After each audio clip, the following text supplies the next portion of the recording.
আমাকে কিচ্ছু করো না, না।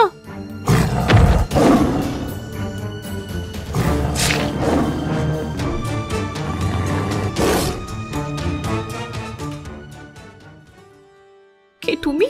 নিজের জীবনকে এইভাবে ঝুঁকিতে ফেলে আমাকে বাঘের হাত থেকে বাঁচালে? আমি মদন, এই জঙ্গলের এক কাঠুরিয়া। কিন্তু আপনি কে? আর এই জঙ্গলে একা একা কি করছেন? আমি রাজকুমারী চিত্রা, এই রাজ্যের বর্তমান রানী। কয়দিন আগে আমার পিতা এই রাজ্যের ভার আমার হাতে তুলে দিয়েছে।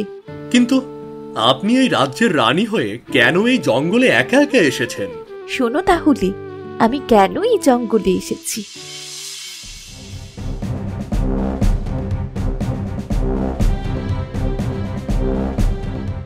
বলুন মহামন্ত্রী, কি খবর নিয়ে এসেছেন? মহারানী, জঙ্গলের দস্যুদের জন্য রাজ্যের কেউ শান্তিতে বসবাস করতে পারছে না। প্রতি রাতেই কারো না কারো বাড়িতে দস্যুরা হানা দিচ্ছে। এত কিছু হচ্ছে আর আপনারা কিছুই করতে পারছেন না?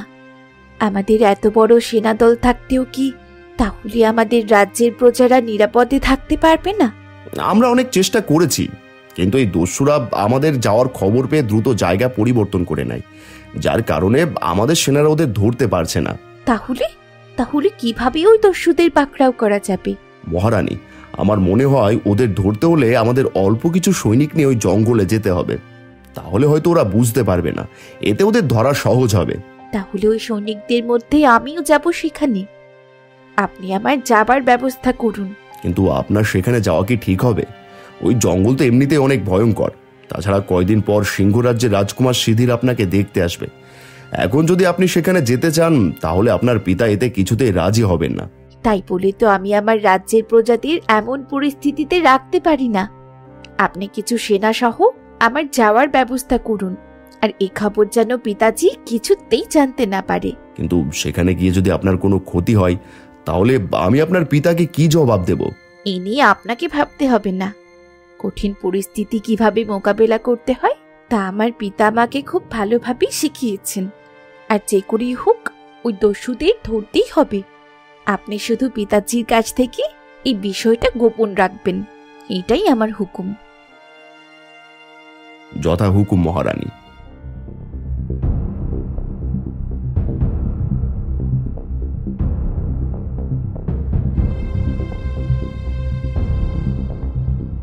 এরপর কিছু সৈন্য নিয়ে আমি মহল থেকে বেরিয়ে পড়ি। জঙ্গলে এসে আমরা সেই দস্যুদের খুঁজতে থাকি।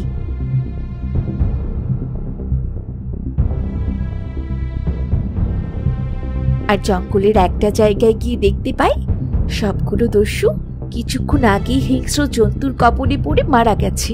আর তখনই চোপের আড়াল থেকে এক বাঘ আমাদের সামনে এসে দাঁড়ায়। বাঘ দেখে সব সেনারা দ্রুত পালিয়ে যায়। আর এরপর বাঘ আমার পিছু নিতে থাকে, আর আমি দৌড়তে দৌড়তে এখানে এসে পড়ছি।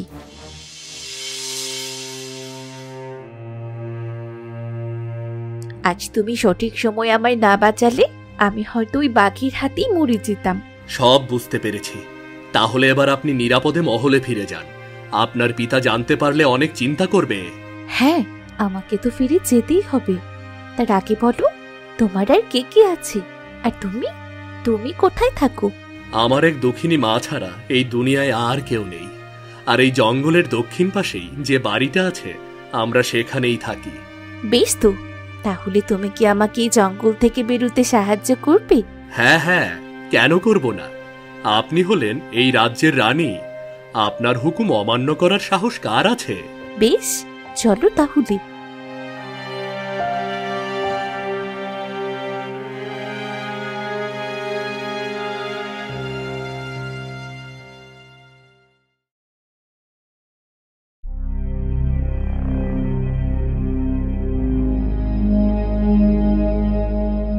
কি চিত্রা, তোমার এই অবস্থা কেন? শুনলাম তুমি দস্যুদের ধরতে ওই ভয়ঙ্কর জঙ্গলে গিয়েছিলে। হ্যাঁ, গিয়েছিলাম পিতাজি, কিন্তু আপনাকে এই খবর কে দিল? মহারানী, আমি কিন্তু কিছুই বলিনি। হ্যাঁ, মন্ত্রী তোমার আদেশে কিছুই বলেনি। এসব বলেছে তোমার সঙ্গে গিয়ে পালিয়ে আসা সৈন্যরা। শুনলাম তোমাদের ওপর নাকি এক বাঘ তাড়া করেছিল। কোথায় সেই বাঘ? তুমি কি সেই বাঘকে শিকার করতে পারোনি? হ্যাঁ পিতাজি, আমি বাঘটাকে শিকার করতে পারিনি ঠিক, কিন্তু বাঘটাকে শিকার করেছে এক কাঠুরিয়া। আর সে বাঘটাকে শিকার করেছে বলে আমি আপনার কাছে ফিরে আসতে পেরেছি। এমন হবারই ছিল। আমি জানি তুমি সাহসী, এজন্য তোমার হাতে আমার পুরো রাজ্য তুলে দিয়েছি। তাই বলে ভুলে যেও না যে তুমি একজন নারী। আগামী সপ্তাহে সিংহ রাজ্যের রাজকুমার সিধির আসবে, আর আমি চাই তোমরা খুব তাড়াতাড়ি বিয়েটা করে নাও। এতে তোমার আর এই রাজ্য নিয়ে চিন্তা করতে হবে না, রাজ্য পরিচালনা সেই করবে। রাজ্য পরিচালনা আমি করব কিনা তা জানি না, তবে আমি রাজকুমার সিধিরকে বিয়ে করতে পারবো না পিতাজি। কেন কেন তুমি সিধিরকে বিয়ে করবে না? কারণ আমি তাকেই বিয়ে করব আজ যে আমার প্রাণ বাঁচিয়েছে। তার মানে তুমি ওই গরিব কাঠুরিয়ার কথা বলছো? হ্যাঁ পিতাজি, আমি ওই গরিব কাঠুরিকে বিয়ে করব। না, আমি তা কখনো মেনে নিতে পারবো না। তুমি এই রাজ্যের রানী হয়ে কি করে এক সামান্য কাঠুরিয়াকে বিয়ে করবে? আমি কিছুতেই মেনে নিতে পারবো না। আপনার মেনে নেওয়া বা না নেওয়াতে আমার কিছু যায় আসে না, কারণ আপনি ভুলে যাবেন না এই রাজ্যের বর্তমান রানী আমি, আর আমার কথাই চূড়ান্ত। কিন্তু আমি যে রাজকুমার সিধিরকে কথা দিয়ে রেখেছি, এখন যদি তুমি তাকে বিয়ে না করো তাহলে তো সে আমাদের রাজ্যের সাথে সকল সম্পর্ক ছিন্ন করবে, যুদ্ধ ঘোষণা করবে। যুদ্ধ করতে হয় করব, কাউকে বিয়ে না করার জন্য যদি যুদ্ধ করতে হয় আমি তাতেও পিছুপা হব না।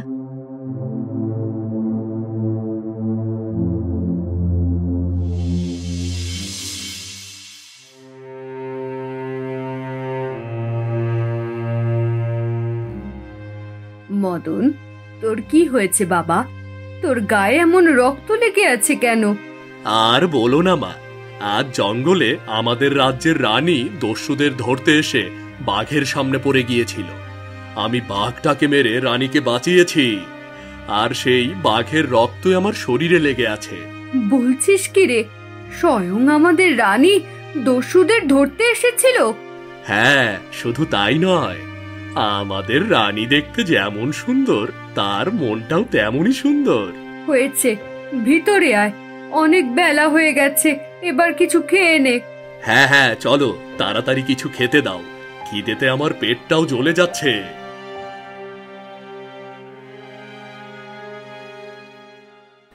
এদিকে রাজকুমারী মহলে থেকে শুধু কাঠুরিয়ার কথাই ভাবতে থাকে।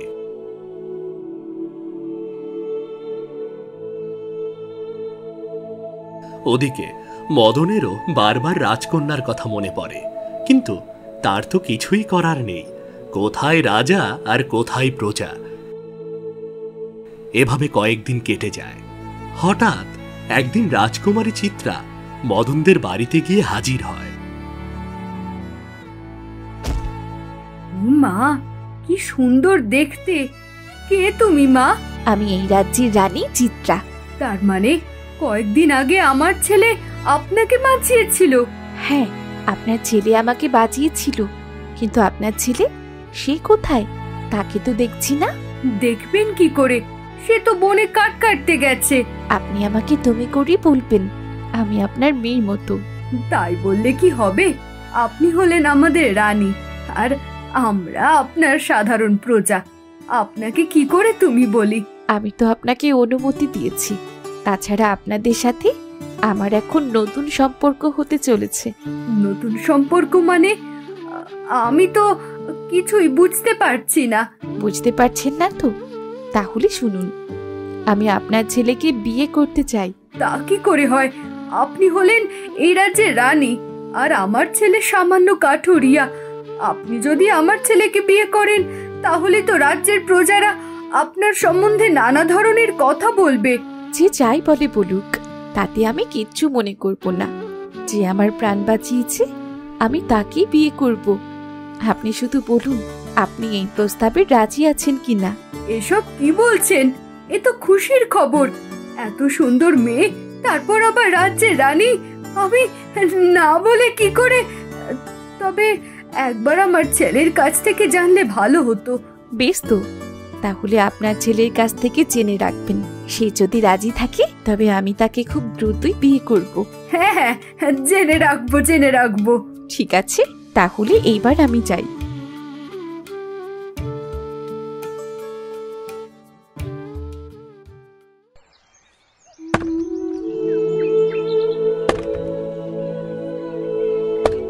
বুঝলি জাদু, সেদিনের পর থেকে তাকে আর ভুলতেই পারছি না।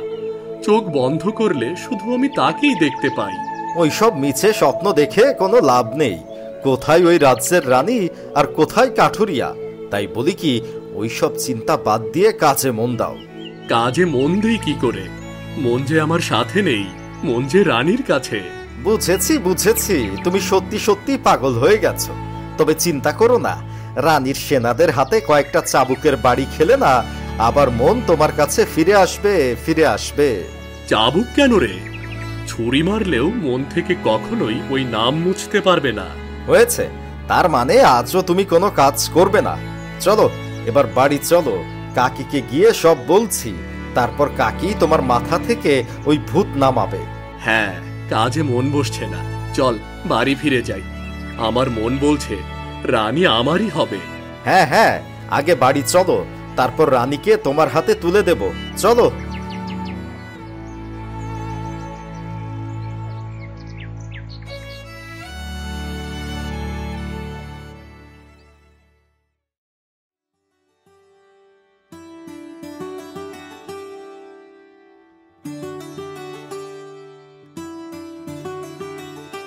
ওরে মদন, তোর কপাল যে খুলে গেছে বাবা।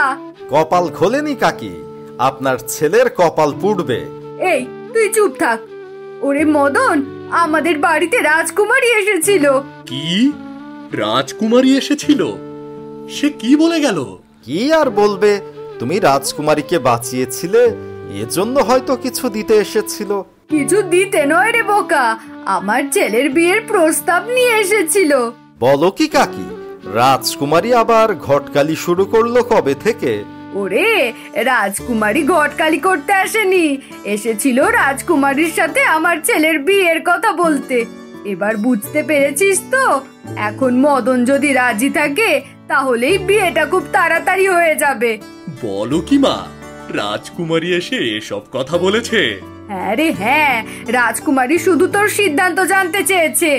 আপনার ছেলে আর কি সিদ্ধান্ত দেবে? সে তো তার মনটা রাজকুমারীর সাথে দিয়ে দিয়েছে। তাহলে তো হয়েই গেল, এবার শুধু শুভ কাজটা বাকি। হ্যাঁ, শুভ কাজটা তাড়াতাড়ি শেষ করো। আর মদনদা, আমার কথা যেন ভুলে যেও না, আমি কিন্তু তোমাকে ছাড়া থাকতে পারবো না। আরে তোকে ভুলবো কেন? আমি যখন এই রাজ্যের রাজা হব, তুই হবি আমার প্রধান সেনাপতি রে। এরপর রাজমহলে বিয়ের সানাই বাজতে থাকে। ধুমধাম করে রানী চিত্রা ও কাঠুরিয়া মদনের বিয়ে সম্পূর্ণ হয়। এদিকে সিংহরাজ্যের রাজকুমার রানী চিত্রার বিয়ের কথা শুনে অনেক রেগে যায়। কি এত বড় দুঃসংবাদ নিয়ে এসেছেন আপনি? রাজকুমারী আমাকে রেখে একজন সাধারণ কাঠুরিয়াকে বিয়ে করছে? রাজকুমার, এটা এত উত্তেজিত হওয়ার কি আছে? আপনি তো রাজকুমারীকে নয়, বরং ওই রাজ্য চাইতেন। হ্যাঁ, চাইতাম। আর তাকে বিয়ে করলে পুরো রাজ্য আমার হয়েছে। তো আপনার জন্য সেই রাস্তা তো এখনো খোলা আছে। আপনি কি বলছেন? আমি কিছুই বুঝতে পারছি না। বুঝতে পারছেন না তো? তাহলে শুনুন, রাজকুমারী বিয়ে করেছে এক সামান্য কাঠুরিয়াকে, যার মধ্যে কোনো জ্ঞান, দক্ষতা, যুদ্ধ কৌশল কিছুই জানা নেই। আপনি চাইলে ওই রাজ্য আক্রমণ করে এখন অতি সহজে পুরো রাজ্য দখল করতে পারবেন। আপনি ঠিকই বলেছেন। এবার আপনার কথা সব বুঝতে পেরেছি। আপনি দ্রুত ওই রাজ্যে ঘোষণা দিন, আমি খুব তাড়াতাড়ি ওই রাজ্যে আক্রমণ করব। হ্যাঁ, আমি সকল ব্যবস্থাই করছি। রানী চিত্রা মদনকে বিবাহ করে রাজ্যের সকল দায়িত্ব মদনের হাতে তুলে দেয়। তখন এই প্রহরী সিংহরাজ্যের সন্দেশ নিয়ে মদন রাজার রাজদরবারে হাজির হয়। বলো প্রহরী, কি খবর নিয়ে এসেছো? মহারানী, সিংহরাজ্যের রাজকুমার সিধির আপনার কাছে সন্দেশ পাঠিয়েছে। সন্দেশে কি লিখা আছে পড়ে শোনাও। রানী চিত্রা, তুমি আমার বিয়ের প্রস্তাব প্রত্যাখ্যান করে একজন সাধারণ কাঠুরিয়াকে বিবাহ করেছ। আমি অতি দ্রুতই তোমার রাজ্য দখল করে তোমার কাঠুরিয়া স্বামীকে মেরে তোমাকে বিবাহ করব। তারপর তোমাকে আমার চিরদিনের জন্য দাসী বানিয়ে রাখব। কি? রাজকুমার সিধিরের এত বড় সাহস? সে সরাসরি আমার রাজ্যে আক্রমণ করতে চায়? মহারানী, রাজকুমার সিধিরের রয়েছে অসংখ্য সেনা, আর তার সেনাদের যুদ্ধ কৌশল সবার থেকে আলাদা। কিন্তু আমাদের অনেক সেনা থাকলেও তাদের তেমন যুদ্ধের কৌশল জানা নেই। তাছাড়া আমাদের বর্তমান মহারাজ যুদ্ধ কৌশল সম্বন্ধে কিছুই জানেন না। হয়তো এই সুযোগ নিয়ে রাজকুমার সিধির এই রাজ্য আক্রমণ করার সাহস পেয়েছে। তাই বলে তো আমাদের চুপ থাকলে চলবে না, আমাদের কিছু একটা তো করতেই হবে। চিন্তা করো না রানী, আমার হয়তো যুদ্ধের কৌশল জানা নেই, কিন্তু আমার কুঠার চালানোর কৌশল জানা আছে। আমি আমার সেনাদের কুঠার চালানোর কৌশল শেখাবো। আর মন্ত্রী মশাই, আপনি হয়তো জানেন না, আমি শুধু কুঠার দিয়ে কাঠ কাটতে শিখিনি, কুঠার দিয়ে হিংস্র জন্তু জানোয়ার শিকার করতেও শিখেছি। আজ থেকে আমি সকল সেনাদের কুঠার চালানো শেখাবো, আর রাজকুমার সিধিরকে তার দুঃসাহসের উচিত শিক্ষা দেব। এরপর মদন রাজা তার সেনাদের কুঠার চালানো শেখাতে থাকে। কয়েকদিনের মধ্যেই সকল সেনা খুব ভালো করে কুঠার চালানো শিখে যায়। এদিকে এই খবর রাজকুমার সিধিরের কাছেও পৌঁছে যায়। রাজকুমার, কাঠুরিয়া রাজা নাকি আমাদের বিরুদ্ধে যুদ্ধে জেতার জন্য তার সেনাদের কুঠার প্রশিক্ষণ দিচ্ছে। কঠোর প্রশিক্ষণ? মন্ত্রী, একজন কাঠুরিয়ার মাথা থেকে এছাড়া আর কি বা বের হবে? এবার ওই কাঠুরিয়া রাজা বুঝতে পারবে শুধু সিংহাসনে বসলেই রাজা হওয়া যায় না, রাজা হতে হলে কত জ্ঞানী আর দক্ষ হতে হয়। আপনি সেনাদের প্রস্তুত করুন, আমি কালই ওই রাজ্যে আক্রমণ করব। আমি এখনই সব ব্যবস্থা করছি। এদিকে রাজা মদন তার সেনাদের কুঠার প্রশিক্ষণ দিচ্ছিল। হঠাৎ এক গুপ্তচর এসে খবর দেয় রাজকুমার সিধির আগামীকাল এই রাজ্য আক্রমণ করবে। পরের দিন সকালে রাজা মদন তার কুঠার বাহিনী নিয়ে রাজ্যের প্রবেশ পথে রাজকুমার সিধিরের জন্য অপেক্ষা করতে থাকে। কিছুক্ষণ পর রাজকুমার সিধির তার সৈন্য সামর্থ্য নিয়ে সেখানে উপস্থিত হয়। কাঠুরিয়া রাজা, শোনো কাঠুরিয়া রাজা, সবাই তোমায় রাজা মানতে পারে, কিন্তু আমি তোমাকে রাজা মানব না। তোমাকে একটা সুযোগ দিচ্ছি, এখনই এখান থেকে পালিয়ে যাও আর রানী রাজ্য আমার জন্য রেখে যাও, নয়তো তোমার দুর্বল সেনারা সহ সবাই মরবে। রাজকুমার সুধীর, তুমি হয়তো জানো না, আমি শুধু কাঠ কাটার জন্য কুঠার ব্যবহার করতে শিখিনি, নিজেকে রক্ষা করার জন্য কুঠার ব্যবহার করতে শিখেছি। জঙ্গলে তোমার চেয়ে অনেক হিংস্র জানোয়ারেরা আমার কুঠারের কাছে হার মেনেছে, তাই তোমাকেও একটা সুযোগ দিচ্ছি। বাঁচতে চাইলে সেনা নিয়ে এখান থেকে পালাও, নয়তো আর সে সুযোগও পাবে না।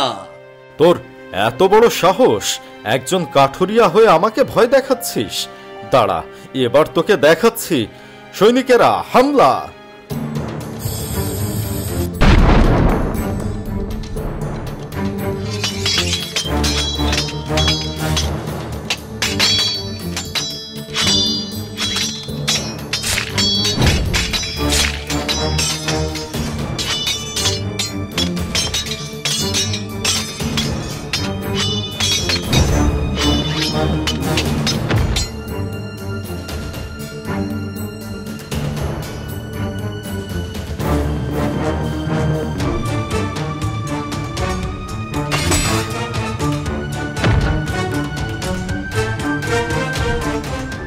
না, আমাকে মেরো না, মেরো না, মেরো না আমাকে। কি, রাজকুমার সিধির সামান্য কাঠুরিয়ার কাছে হেরে গেল? তুমি তো বলেছিলে আমাকে কিছু দেখাবে, কই কিছুই তো দেখাতে পারলে না। তোমার সেনারা তো সব আমার সেনার কাছে হার মেনেছে, আর তুমি মাটিতে লুটিয়ে পড়েছ। কোথায় গেল তোমার আত্মঅহংকার? আমার ভুল হয়েছে, আমাকে ক্ষমা করে দাও, ক্ষমা করে দাও। ক্ষমা? হ্যাঁ, ক্ষমা করে দেবে, তবে তোমার অহংকারের জন্য তোমাকে চিরদিন কারাগারে থাকতে হবে। সৈনিকেরা, বন্দি করে নিয়ে যাও এই অহংকারীকে, বন্দি করে নিয়ে যাও।